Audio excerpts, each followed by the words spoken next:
একবারে টেস্টি সলের মতো পাথরের পাহাড়গুলা বালুগুলা এত মিহিন, লবণের চাইতে বেশি মিহিন, কিন্তু এক ফোঁটা বালি বাতাসে নিচে পড়ে না। 1000 ফেরেশতা কদম দিয়ে পাহাড়ে নামছিল, সেই কদমের জায়গাটা এখনো জিবরাইলের জায়গাটা পড়ে আছে। 2013 সালে ইমামতি করছিলাম বদরে, এইবার যে করছে আমি আক্কাসের বাড়িতে। আসলে আপনার কষ্ট হয়ে গেছে, মদত করে দেয় করবো না। হ্যাঁ, আমার আবার একটা গুণ আছে, অনেক বক্তা আছে চোখ বইতে শুরু করে 1 ঘন্টা আগে চোখ বুঝেই মোনাজাত করে, এর ভিতরে চোখ বলে না সামনে আছে কেউ না। আমি গুনাহগার, আমার লাগে কথা না বলে আমার ভালো লাগে না। আগামীকাল আসতেছে বাংলাদেশের যুবকদের আইডল, হাজারো আলেমের প্রাণ প্রিয় মহাপুরুষ, অল্প বয়সে আর ইলম কালাম কদ্দুর আছে এটা দেখার বিষয় না, কিন্তু আল্লাহকে এই বক্তৃতার জগতে এত কবুল করছে, ও যেখানে যায় লক্ষাধিক মানুষ উপস্থিত হয়ে যায়। আজকে প্রথম দিন বিদায়, আর একটা মাহফিল হইতেছে আমাদের কলেজের মাঠে। এই 2 মাহফিল হওয়ার কারণে মনে হয় ইলিয়াস রহমান জিহাদি তাও লোক কম হয় নাই, ভালো হয়েছে আলহামদুলিল্লাহ। এই কথা তো মানে চুপ করে বই রয়েছে আমার চাচা, খুব বেশি আজকে কম হয় নাই, কথা বল না কেন? হ্যাঁ অনেক হয়েছে। তবে একসাথে বলুন তো, জমিনের মালিককে এক চাচার বিশ্বাস না, হে আবার খাড়ায় দেয় বরিশালের মানুষ বিশ্বাস কম। আমি মাহফিলটা মিস করছি, এত পরিস্থিতি ভাই আমার গাড়ির এই সমস্যা, এখন আমাদের কোনো মাহফিল করছে আল্লাহর গজবের ভয় নাই।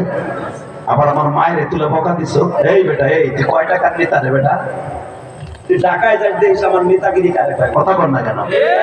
তাহলে জিজ্ঞেস করে জিজ্ঞেস যদি কয় টাকার নেতা বেটা, প্রধানমন্ত্রীর সাথে আমি গুনাহগারের ডাইরেক্ট যোগাযোগ।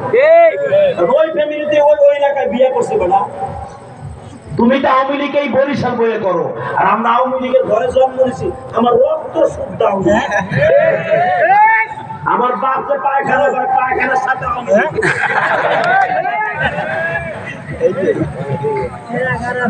2 টাকার আওয়ামী লীগের নেতা হইয়া তুমি অনেক কিছু পাবো না। তোমার নেতাগিরি এই এলাকায়, আর আমাকে নেতাগিরি সারা পৃথিবীতে। খালি আজকে মাহফিলে কয়ে দিব, ফেসবুকে ভাইরাল, আগামীকালকে তোমার খালি খুঁজবো মানছে যে পাড়ার বাড়ি কোন দেহাতি সামনে গালি দিল, তোমার সাহস কথা কর না কেন? জোরে কন। বিচার আমি জমিনের কাছে দেই নাই, কার কাছে দিছি? মরার আগে দেখবেন লুলা হইয়া মরবো, ঘুমুট খাইয়া মরবো। এই মিয়া, আমরা গোপালগঞ্জের মানুষ, খাড়ায় মরবো, হইয়া মরি না আমরা। দেন না আমার শাশুড়ি শেখ হাসিনা 7 তারিখে ইলেকশন হইব হইছে, আমেরিকা বেটে দিছে, সব সারা দুনিয়ার রাষ্ট্র বেটু দিছে, বেচারি এমন করার করা যাও বলছে কইছে, কথা বল না কেন? আপনাকে এলাকার এমপি সাহেব আমার অত্যন্ত ভালো মহব্বতের মানুষ, আপনাকে উপজেলার ভাইস চেয়ারম্যান সাহেব এত ভালো মানুষ, আলহামদুলিল্লাহ বলতে পারলেন না? আরে ভাই, আমি জানি বরিশাল আউলিয়াপুরে মানে সব আল্লাহর ওলি, আপনারা ওলি হয়ে যাবে। আপনারা দোয়া নেন, জোরে বলেন আমিন, আরো জোরে শুধু একসাথে বলবেন তো, জমিনের মালিককে। আমি গুনাহগার, যখন আসরের ওয়াক্তে আমি আক্কাসের বাড়িতে গেছি, আমার শরীরে 3টা ঝাঁকি মারছে। আরে কসম করে বলি, কোরআন শরীফ থাকলে হয়তো ধরে বলতে পারতাম, আমার শরীরে 3টা ঝাঁকি মারছে। কারণ কি জানেন? এই আবি আক্কাসের জীবনে এমন একটা খেলা খেলছে নবীর লইয়া, পৃথিবীর কেউ এইভাবে খেলতে পারে না। আমার নবী সকালবেলা উঠাই বলতে, সাহাবীরা আমি কয়দিন বাঁচবো জানি না, নবীর ইন্তেকালের মাত্র 11 দিন অথবা 23 দিন আগের ঘটনা।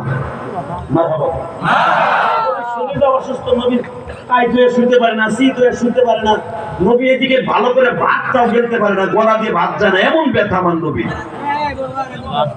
ইন দ্য মিড টাইমে একজন সাহাবী লাফ দিয়ে দাঁড়ায় বলে, ইয়া রাসূলুল্লাহ, আপনি সবার কাছে মাফ চাইছেন, আমার কাছে মাফ চাইবেন না? নবী বলে, বাবা আমি তো সবার কাছে মাফ চাইছি, বাবা তোমার কাছে স্পেশাল চাইতে হবে। এই ভাই কথা বলা যাবে না, তোমার কাছে স্পেশাল চাইতে হইলে আমি চাই, চান কিন্তু আমি তো আপনারা মাপ দেব না। মারহাবা কইলেন না? আমার শরীরে যে ঝাঁকি মারছে এমনি এমনি মারে নাই তো, আমি আপনারা মাপ দেব না। নবী বলে কেন বাবা আমি তোমার কি করছি? নবী মনে আছে আপনার যখন বীরে মাউনার দিকে আমাদের দোয়া করার জন্য ঘোড়ায় সওয়ার হয়েছিলেন, তখন আপনার ঘোড়ার চাবুক অথবা আপনার যে ছড়ি অথবা আপনার চাদরের যে শক্ত পাটটা আমার পিঠের কানের দুই ঘাড়ের মাঝখানে লাগিয়া এখানে আমি 1 সপ্তাহ পর্যন্ত ব্যথায় নড়তে পারি নাই। নবী আমি সেদিন কষ্ট পাইছি, আমি আপনার মাফ করি না। আমার নবী বলে তোরে মাফ করার লাগে কি লাগবে তাই কর। আমার মাফ করার জন্য আমিও আপনার একটা পিড়ানি দিব, আমি আপনার একটা বাড়ি দিব। যখন বলছে আমি আপনার বাড়ি দিব,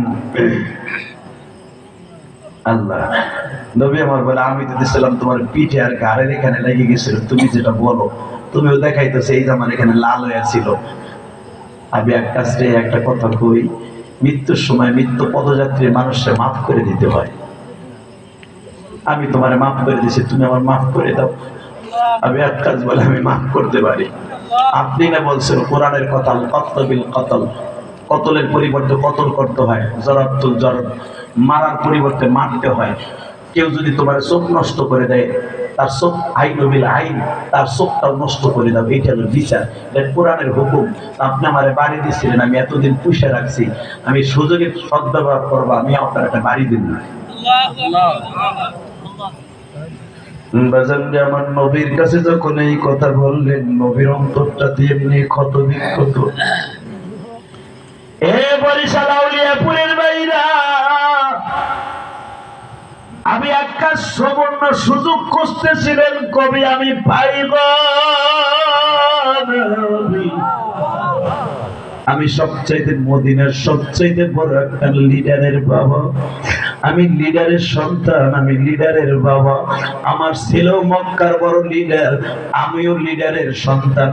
নবী গো, আমি আপনার কাছে কালেমা পড়ার পরে দুনিয়ার সব ছেড়ে দিয়েছিলাম, কিন্তু আপনার হাতের মায়ের খাওয়ার জন্য নয়। আমি সুযোগ চাইতেছিলাম, কেমনে সুযোগটা পাই?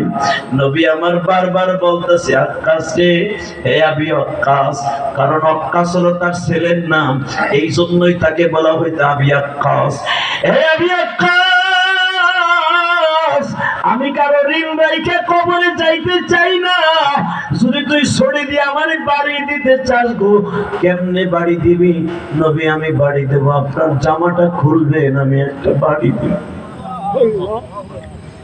নবী আমার সঙ্গে সঙ্গে জামার বোতামটা খুলে দিয়ে বলে আক্কাস রে বাড়ি মা। আক্কাস বলে না গো নবী, আমি আজকে মারবো না, আগামীকালকে মারবো। হে বাজান, এখন দেখবা আশিকে রাসূল কয়জন আছে গো? আমি আক্কাসের বাড়ি মসজিদে নববীর থেকে বাবা 4 কিলোমিটার দূরে। আরে বাবা,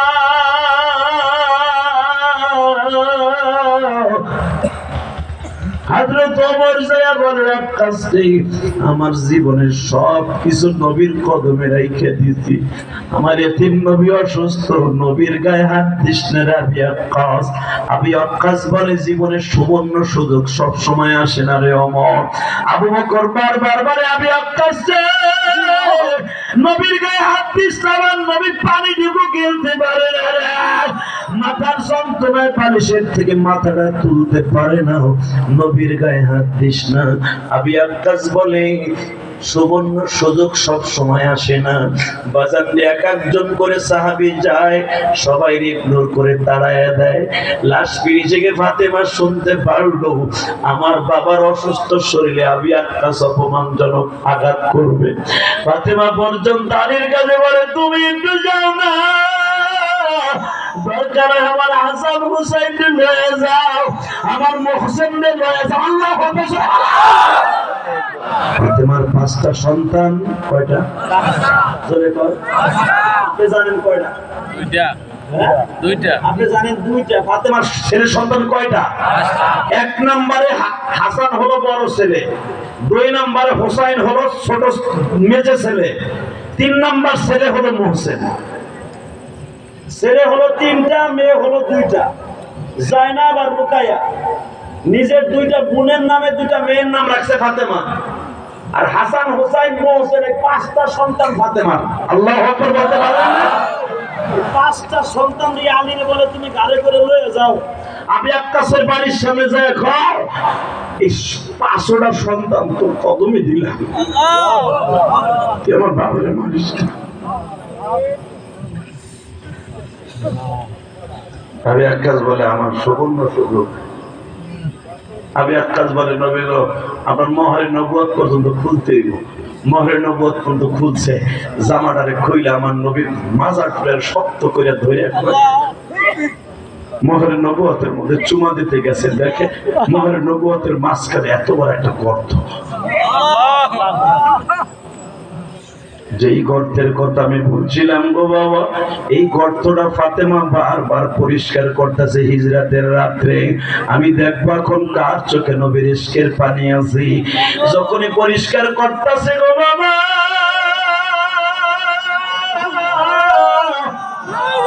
নবী আমার লাফ দিয়ে বারবার উঠে যাইতেছে।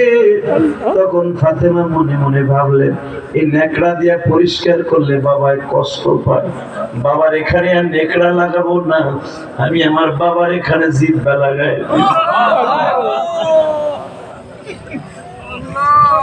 আমি এই কথাটা বুঝাবার জন্যই বাবা এতগুলা হাদিস টানছি।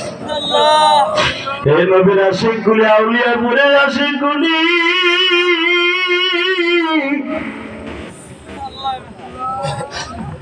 যখনই বলছে ফাতেমারে তুই যে আমার ক্ষত স্থানে জিব্বা লাগায় দিলি বাবা, তোর কি একবারও ঘৃণা লাগে না গো মা? তোর জিব্বা দিয়ে তুই আমার ক্ষত